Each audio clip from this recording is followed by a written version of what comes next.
ఎన్టీఆర్ త్రిపాత్రాభినయం చేస్తున్న మొదటి సినిమా జై లవ కుశ. బాబీ దర్శకుడు. జై, లవ, కుశ అనే 3 పాత్రలు. ఈ సినిమాలో పెద్దవాడైన జై పాత్రకు నత్తి. ఇప్పటికే టీజర్ వదిలారు. మరో పాత్రలో పొలిటికల్ టచ్ ఉంటుంది. మరో పాత్ర ప్రభుత్వ ఉద్యోగి.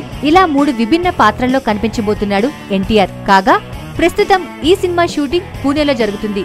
విశేషం ఏమిటంటే Ranveer Singh, Deepika Padukone Ramlila cinema super hit.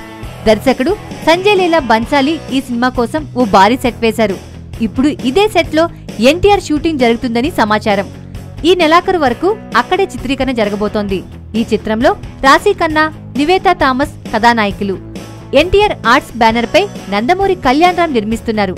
ఈ చిత్రానికి దేవిశ్రీ ప్రసాద్ మ్యూజిక్. ఈ సినిమాపై భారీ అంచనాలు ఉన్నాయి.